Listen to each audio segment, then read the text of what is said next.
Welcome to my presentation about trophic interactions within the kelp holdfast communities in the Beagle Channel in Argentina using a biomarker approach.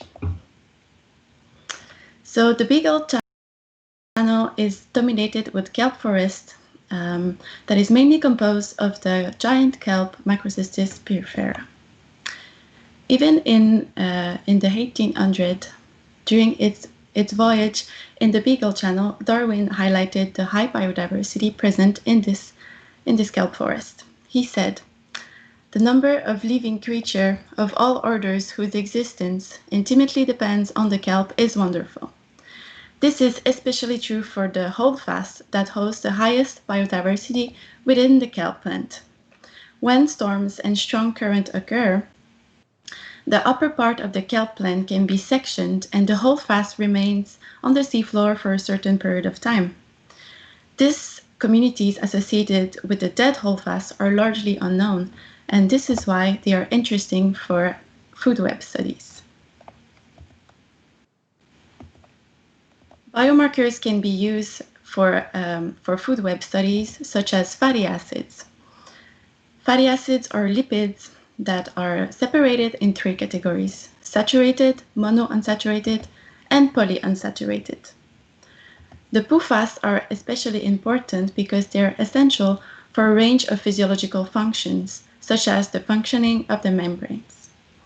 They are mainly synthesized in primary producers, and they will be transferred to other trophic levels with consumption.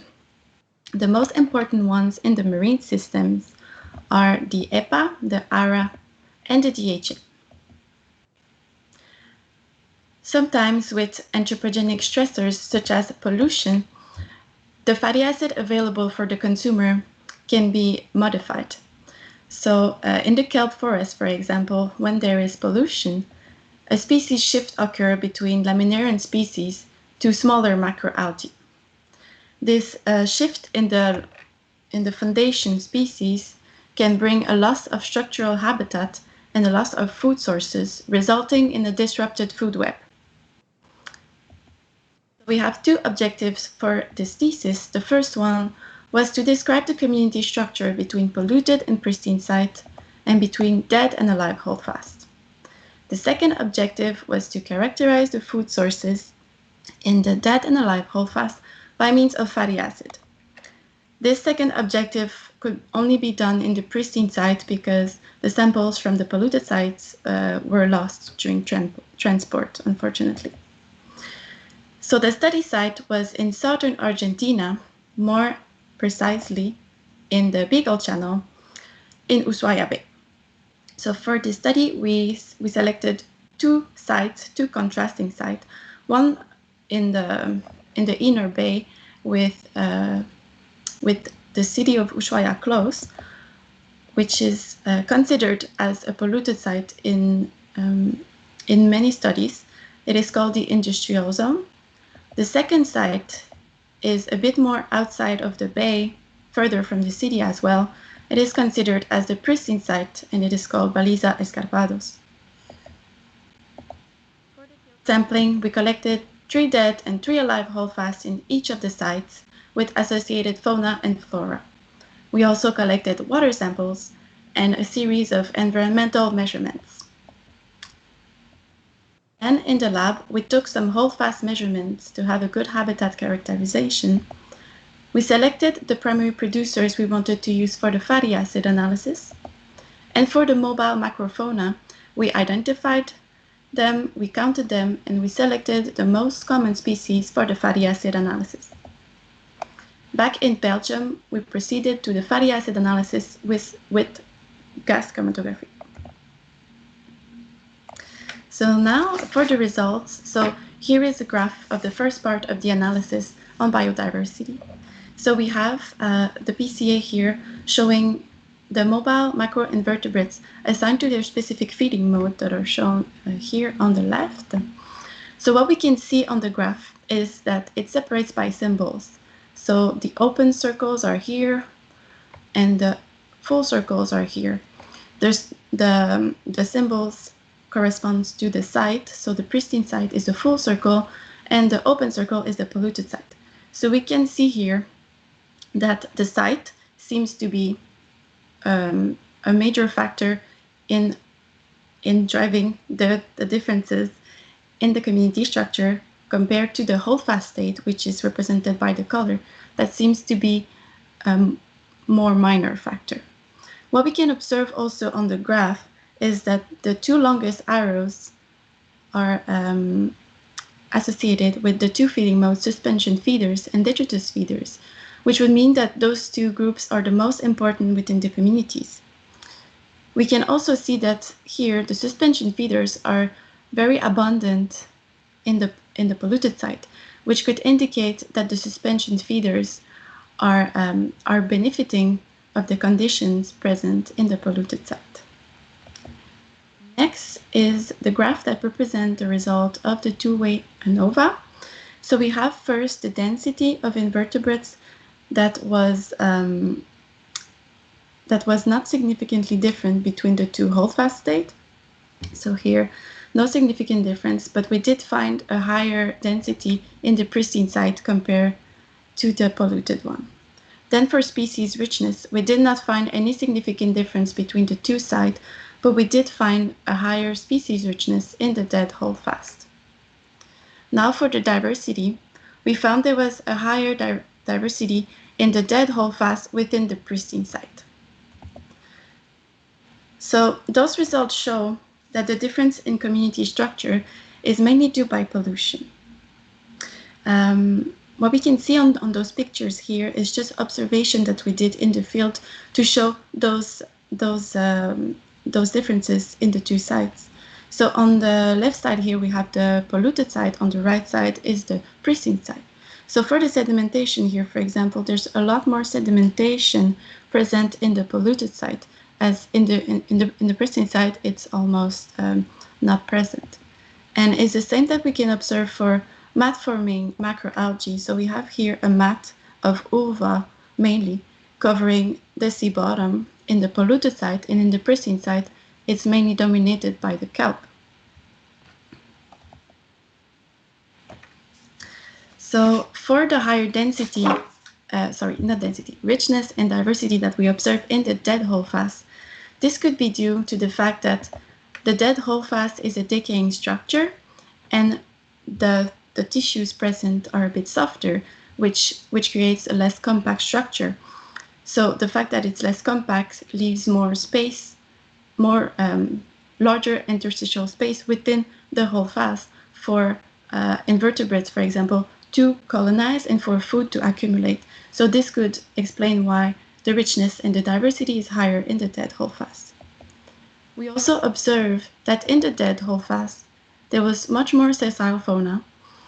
And this could be important in structuring the holdfast community in the dead holdfast. It could also be a potential food source for the invertebrates. So now we go to the second part of the analysis on the fatty acid. So I just want to remind you that this one was only conducted in the pristine site, so pollution will not be compared here. So we have the holdfast state, which is represented by the shape. So as we can see on this PCA of fatty acid, sorry, I forgot to mention that each arrow is a fatty acid, and then the shapes represent the holdfast state, and it doesn't really separate by the shape, as you can see on the graph. It rather separates by the color which is represented by the species.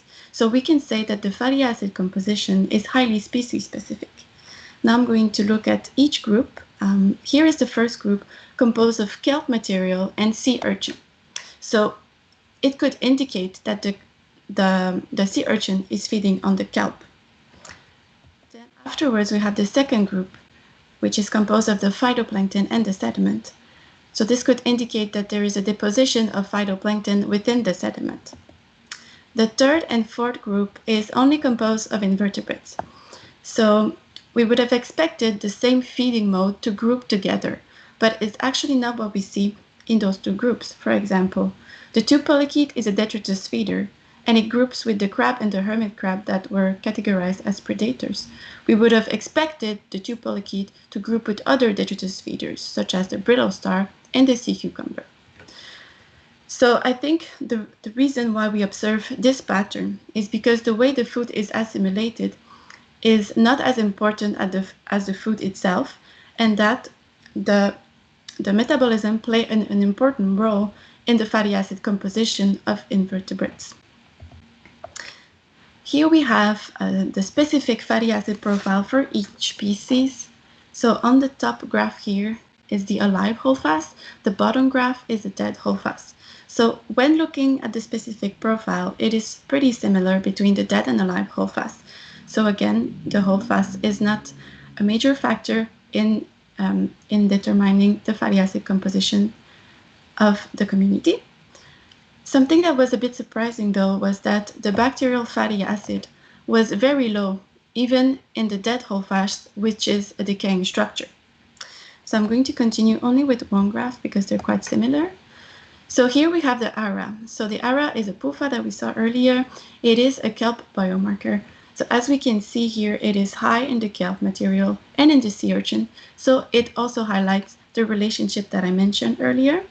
What is a bit curious and a bit opposite to what I was thinking would happen in the dead holdfast, it is quite low in all the other invertebrates, which indicate that kelps are not a major food source in this community. So then we have the DHA, which is usually a biomarker for dinoflagellate. So what we can see is that the DHA is the proportion of DHA is higher in the phytoplankton. And this could indicate, this could reflect the red tide that we observed during our sampling that were mainly composed of Alexandrium, a dinoflagellate. So here we have EPA. So if you look compared to the other PUFAs, so DHA and ARA here, the PUFAs is the one with the highest proportion. It is not as high in primary producers and sediment, especially maybe for the detached kelp blade that has a similar proportion, but in general it is a bit lower. So for the detached kelp blade could be the potential food source explaining the pattern in the invertebrate, but it could also be because the invertebrate can accumulate fatty acid in their tissue, which would explain why they have a higher proportion of EPA than the primary producers and sediment. Next one is the 16-1 fatty acid, which is usually a biomarker for diatoms. We see it follows the same trend as the EPA, so it is a bit higher in the invertebrates compared to the primary producers and sediment. And this could be also explained by accumulation and also by bioconversion of certain invertebrate, which is the capacities of invertebrate to change one specific fatty acid to another, and also de novo synthesis capacities of invertebrates. That could explain this. So now for the conclusion, we saw that the pollution is a major driver for density in the community structure in the two sites.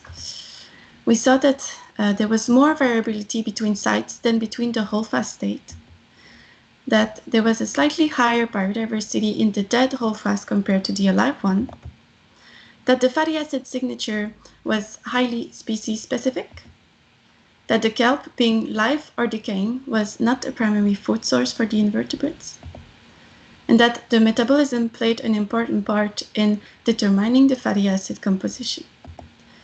For future studies, in order to understand better the community structure, it would be interesting to take better environmental measurements to see better how it can affect the community structure.